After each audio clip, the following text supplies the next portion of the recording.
Assalamualaikum warahmatullahi wabarakatuh.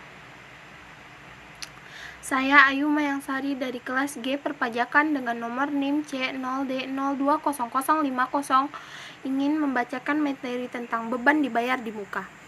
Definisi beban dibayar di muka. Konsep pencatatan akuntansi beban dibayar di muka. Pajak penghasilan pasal 4 ayat 2 dari penyewaan tanah dan bangunan. Pajak penghasilan pasal 23 dari penyewaan kendaraan bermotor dan aset tetap lainnya. Definisi beban dibayar di muka. Menurut Will dan Kwok tahun 2011 118, beban dibayar di muka adalah pos-pos atau items yang pada awalnya dicatat sebagai harta tetapi diharapkan menjadi beban dan kemudian hari setelah melampaui kegiatan normal perusahaan. Beban dibayar di muka biasanya dikelompokkan ke dalam aset lancar. Beban dibayar di muka ini dapat berupa beban dibayar di muka atas asuransi, sewa, dan pajak. Untuk akuntansi komersial, pencatatan dan beban dibayar di muka dapat dilakukan dengan dua pendekatan, yaitu pendekatan harta dan pendekatan beban. Pencatatan akuntansi beban dibayar di muka.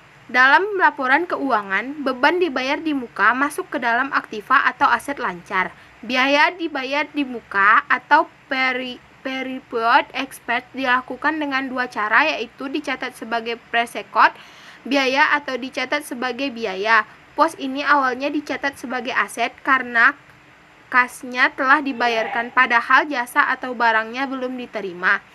Penyusunan jurnal penyesuaian untuk beban dibayar di muka dapat dilakukan melalui dua metode, yaitu yang satu pendekatan neraca, yang kedua pendekatan lugi raba.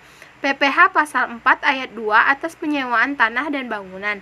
Penghasilan yang diterima oleh orang pribadi atau badan atas persewaan tanah dan bangunan merupakan objek pajak final. PPh 4 ayat 2 hukum mengatur tentang penghasilan atas sewa tanah dan bangunan adalah peraturan pemerintah nomor 34 tahun 2017. PPh pasal 23 atas penyewaan kendaraan bermotor. Pajak penghasilan pasal 23 PPh 23 adalah pajak yang dikenakan atas penghasilan atas modal penyerahan jasa atau jasa penghargaan selain yang telah dipotong PPh pasal 21. Umumnya, penghasilan jenis ini terjadi saat adanya transaksi antara pihak yang menerima penghasilan atau penjualan pemberi jasa dan pemberi penghasilan.